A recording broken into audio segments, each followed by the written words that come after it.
So guys, in this video, we will answer a very important question, that is stock market rational or irrational? Now, some of you might be thinking that, okay, stock market is not really a person, right? How can it be rational or irrational? So that's a good point, right? So let's rephrase the question.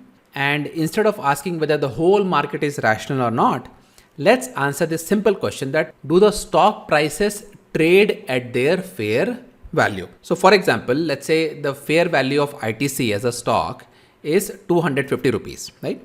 So if ITC is trading close to 250 rupees, let's say 260 or 240, we can say that yes, the stock prices do trade near their fair value. So we can say that the market is rational. But let's say ITC on one day is trading at 100 rupees, the other days goes to 500 or 600, then again comes back down to 300. That kind of erratic movement will tell us that the markets are irrational.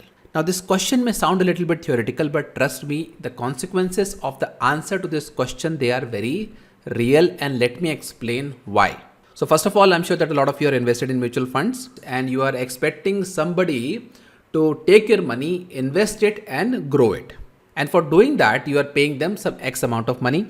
Some people pay 1%, some people pay 2%, some people even pay 2.5%, right? So we are paying these experts to take our money and invest on our behalf. But if the market is rational and if all the stocks are trading at their fair valuation, then what is the difference between a fund manager and an average person like you and me? Right? So this is a very important question, guys. Just think about it.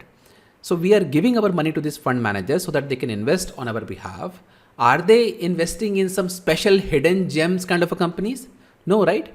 So let's take the example of, let's say, the large cap funds, right? So I'm sure that a lot of you are invested in a large cap mutual funds. Where do you think your money is going? I will tell you where the money is going. The money is going in Reliance. The money is going in HDFC Bank. The money is going in TCS. The money is going in Infosys, right? So most of the stocks that these guys are investing our money in, we already know those companies, right? So then the question comes that, okay, I already know these companies, and if all of them are trading at their fair valuation, then what is the difference between the fund manager and myself? I mean, I can put my own money. I can buy shares of Reliance. I can buy shares of HDFC Bank. I can buy shares of TCS or Infosys, right? So that is why it is important for us to understand whether the market is efficient or not. So let's take this question seriously. And what I will do is I will answer this question from two different perspectives. First is the academic perspective, and the second is more of a practical perspective based on my own experience. So let's start with the academic perspective first. So in the world of academics, the theory which is widely accepted is the one called efficient market hypothesis. And it believes that the markets are efficient, markets are rational, which basically means that the price of a stock or any publicly traded security always reflects all the publicly available information at that point of time. So in case of ITC, everything that you know about ITC, its quarterly results, its management commentary, or whatever that you have seen in any public information, it is already known to everybody else. So if you're investing in ITC, let's say based on the latest quarterly earnings or some other news flow, then you are already late to the party, because by the time you will buy ITC, the price would have already gone up. Right? So this is what basically this efficient market hypothesis says, that in this age of information, in this age of algo trading, if there is any incremental news, that news gets discounted in the price almost immediately. So what these academicians are saying is basically, in a very simple terms, there are no bargain prices. No stock is cheap. No stock is expensive. Everything is priced based on all the available information in the public domain, right? Unless, of course, if you are an insider in the company, in which case, of course, it's a different story. But if you are a regular investor, there is no bargain price available for you. So that is the academic perspective. Now, let me give you a real life perspective. Now, even though I agree with the efficient market hypothesis to some extent, there are some limitations to this theory. The number one problem is that it doesn't account for the technical factors. Now, what are the technical factors? Technical factors are that of the supply and demand. And one of the easiest examples of that will be of margin call. So let's say, for example, a company came out with some bad earnings, and the impact of that bad news is such that it should come down, ideally speaking, about 10%. Right? So that is what the adjustment of price should happen based on the rational thinking. But what happens is, as soon as the stock comes down 10%, a lot of people who had taken margins to take long positions in that particular stock, they basically start getting margin calls and their positions start to square off. And then what happens? Well, they are forced to cover their position, which in turn triggers further selling in the stock. So the stock, which ideally should have only gone down 10%, because of this technical factor of margin call, will again go down by 15% or so. I mean, we have seen these kind of issues with several stocks recently, right? We have seen it in Dr. Reddy's, we have seen it in Adani Enterprise, we have seen it in PC Jewelers, right? So these kind of technical factors are not accounted for in the efficient market hypothesis. The second thing which is not accounted for in this theory is the knowledge gap. So let's say, for example, ITC has acquired another company and the company seems to be good. Now, what will be the impact of this company on ITC's operation, right?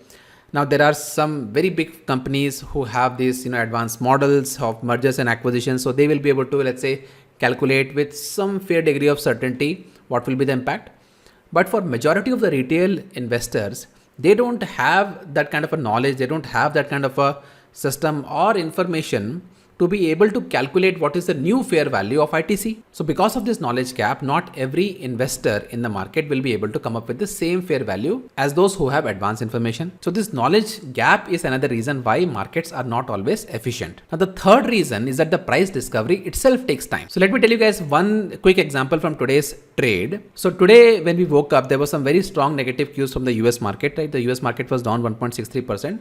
And because of that, our own market was down, right? There was a big gap down in the market, and the market took a good 1 to 2 hours to decide that yes, whatever were the global cues because of which the US market fell down, that global cues are not going to impact our own markets, and eventually the market went up. So for a good 2 hours on an intraday basis, our own market was not very efficient, right?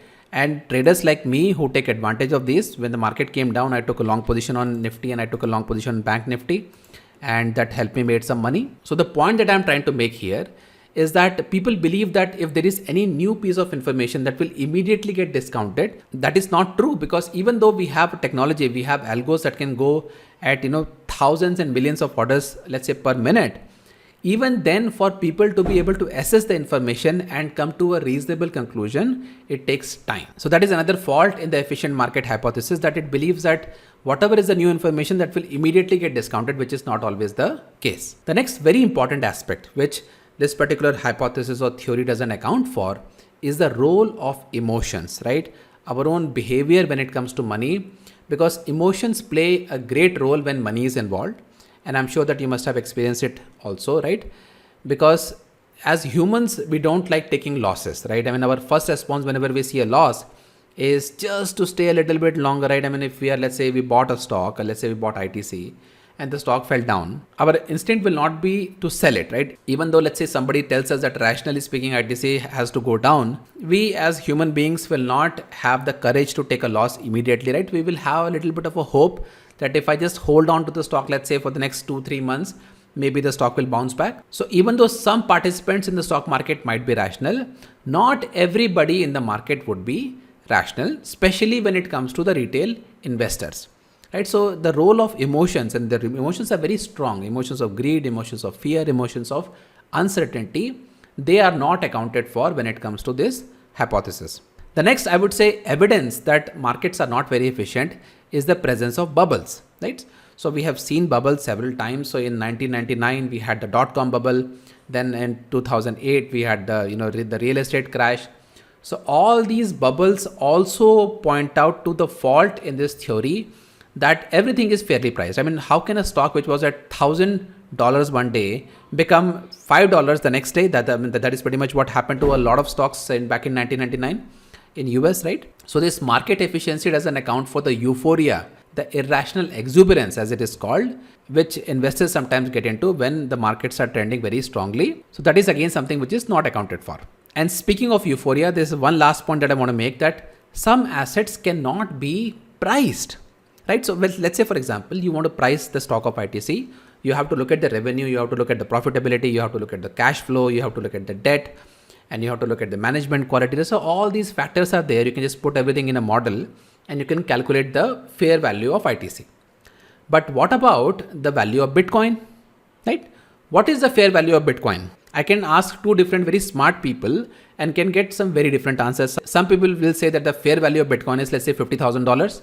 And somebody will say that fair value of Bitcoin is $0, right? Because it doesn't really reflect anything. So in these kind of assets, it's not possible for the market to come up with a fair value because there is no objective criteria based on which you can derive the fair value. So this is another area where the efficient market hypothesis doesn't really work. So the bottom line, guys, here is that the markets are rational in a longer period of time, right? So if you see for 10 years or 15 years, 20 years, the markets are very, very rational and you can rely on the judgment of market in the long run. But in the short run, because of all the factors that we talked about, markets are not always rational and there is always mispricing.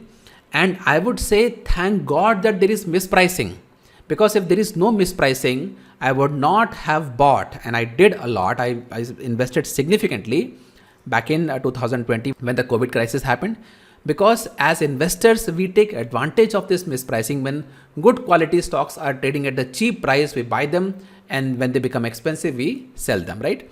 So mispricing, this irrationality in the market is existing. It may not exist for a very long time, but whenever it exists, it gives us an opportunity to make money, right? So that is what my point of view is, that this irrationality exists, and as investors and as traders, as I talked about, we should be able to take advantage of that. So I know this was a little theoretical topic, but it has a lot of practical implications. So I hope that you guys will think about it.